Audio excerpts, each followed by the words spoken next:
Hey, aujourd'hui je voulais vous faire une vidéo sur en fait mon premier semestre ou ma première période en faisant des études par correspondance.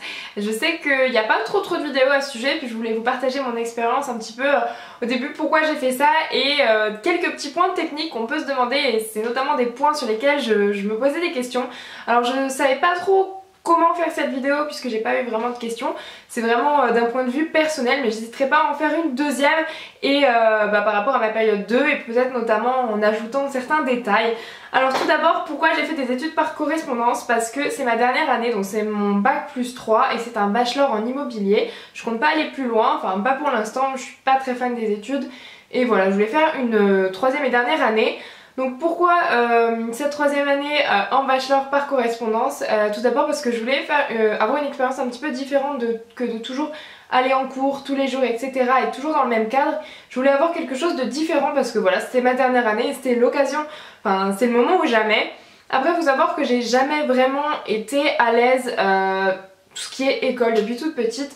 J'ai jamais vraiment aimé le cadre de l'école, notamment en plus quand j'étais petite j'avais eu pas mal de problèmes. Voilà, je me faisais un petit peu harceler, donc même...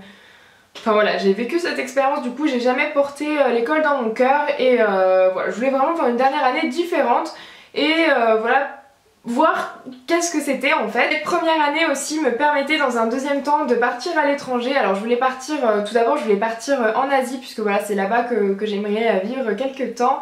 Mais je me suis un peu ravisée et je me suis dit que c'était peut-être mieux que je fasse d'abord ma première année, pour mon bachelor, je suis pas très claire, oh là là. Du coup je me suis dit que c'était peut-être mieux que je fasse cette année de bachelor en allant en Angleterre, parce que si je voulais travailler à l'étranger, que ce soit en Asie ou même plus tard ailleurs, il fallait quand même que j'ai un bon niveau d'anglais, et du coup je me suis dit que c'était plutôt la raison de faire une année en Angleterre pour voilà augmenter mon niveau, et à la fin ce serait cool d'avoir mon diplôme et en plus passer mon TOEIC ou mon TOEFL ou un autre diplôme, je sais pas trop, je suis pas trop au point encore. Et voilà, c'était ça mon objectif. Du coup, j'ai vu que c'était possible avec la formation à distance. Et du coup, quand je me suis inscrite pour mon école, j'ai vu que il y avait... Ah oui, je voulais aussi faire une petite précision avant d'aller plus loin. Je sais que pour les formations à distance, il y a le CNED, mais j'ai plutôt l'impression que c'est plus pour le collège, lycée et quelques BTS. Mais voilà, ça va pas vraiment beaucoup pour les formations au-delà. C'est vrai que c'est assez compliqué en France, il n'y a pas vraiment beaucoup d'organismes qui sont reconnus.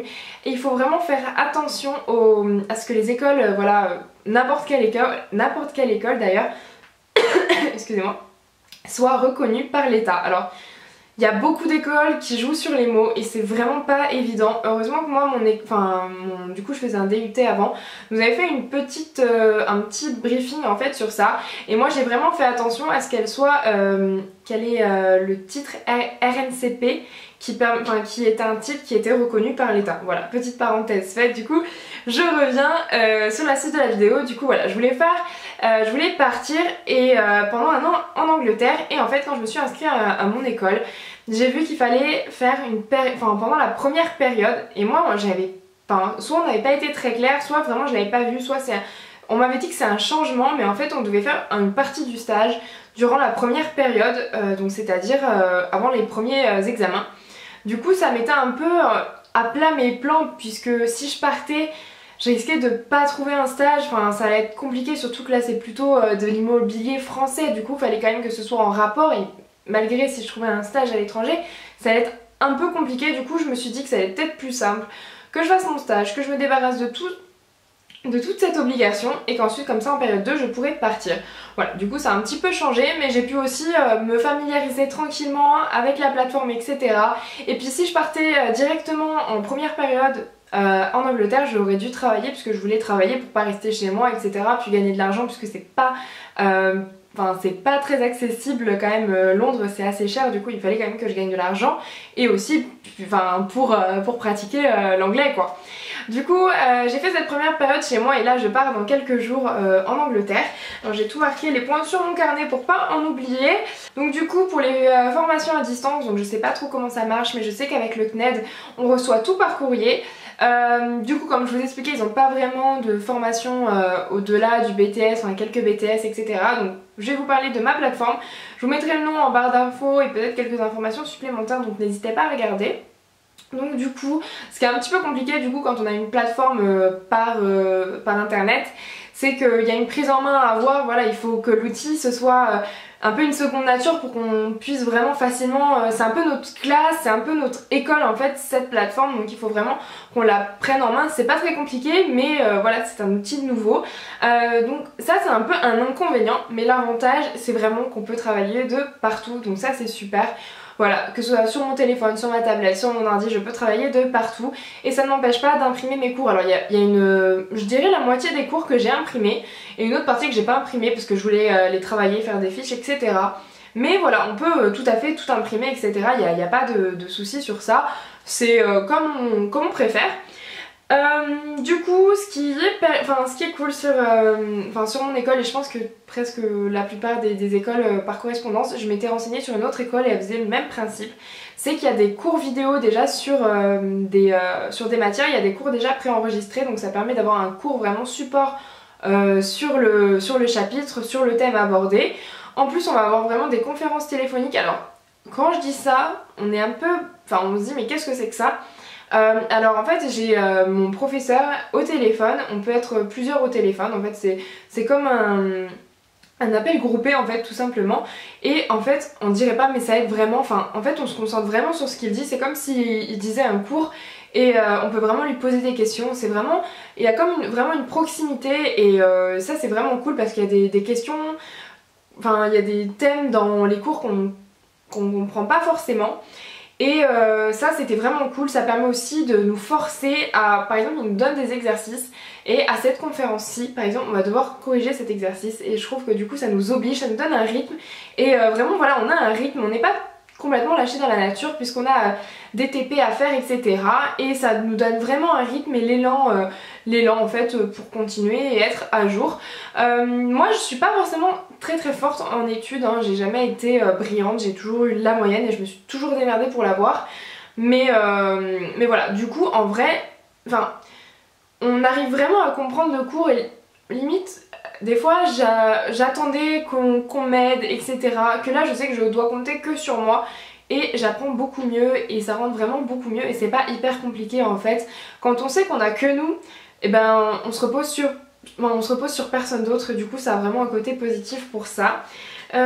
Ensuite pour le temps passé par jour, je dirais que c'est à peu près 4 heures et 4 heures vraiment concentrées pendant, du coup je révisais 4 heures pendant 5 jours et le week-end je l'avais libre et des fois je me faisais pas forcément un week-end mais ce que je veux dire c'est que par exemple le dimanche et le lundi peut-être j'allais pas travailler parce que le samedi j'avais envie et voilà, mais du coup franchement 4 heures par jour c'est largement suffisant, moi ça allait vraiment, c'était parfait.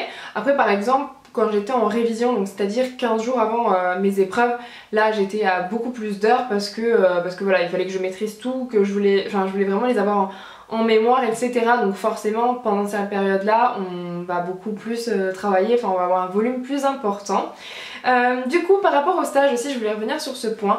Moi j'ai un stage obligatoire, alors après ça dépend, je pense que, ça dépend des types, les écoles etc. Nous c'était minimum 8 semaines je crois, ouais 8 semaines et maximum 4 mois et demi, l'équivalent voilà en mois de 4 mois et demi.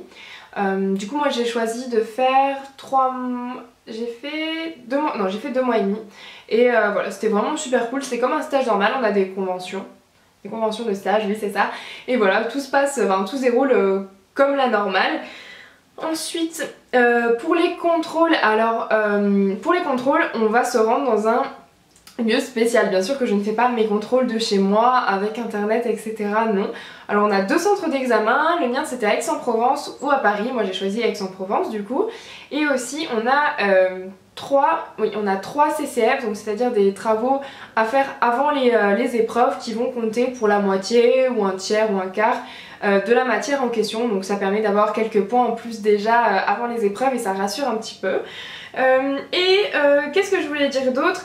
Voilà, en gros c'était les gros points dont je voulais aborder et peut-être vous répondre à des questions de personnes qui voudraient commencer les études par correspondance. Vraiment moi c'est une très bonne expérience pour l'instant, je viens de finir mes examens, du coup je viens de me rendre dans mon centre d'examen là il y a 2 jours et voilà, ça s'est plutôt bien passé. C'est plutôt les oraux qui ont un peu pêché parce que limite je me suis pas assez entraînée, je me suis tellement entraînée sur l'écrit qu'au final je crois que j'ai un petit peu laissé tomber l'oral et les oraux sont plus ou moins bien passés, donc j'attends les notes. Voilà, j'espère que cette vidéo vous a plu, elle est assez courte et j'espère qu'elle vous aura donné des réponses parce que je sais que c'est encore un monde assez obscur pour certains, mais j'espère avoir éclairer quelques points. En tout cas voilà, moi j'adore vraiment ce type de... j'aime vraiment ce type d'école, ce type de moyens pour avoir un diplôme et voilà, je sais que c'est aussi un très bon moyen pour des gens qui sont en phobie scolaire etc. Et franchement voilà, je trouve que c'est super bien d'avoir cette option. Voilà, c'est la fin de la vidéo, j'espère qu'elle vous aura plu, n'hésitez pas à aimer et à commenter et à me poser des questions pour une prochaine vidéo. Peut-être que je sais que je savais pas trop quel point aborder en plus, donc voilà, n'hésitez pas à me poser des questions et moi je vous dis à bientôt, bye.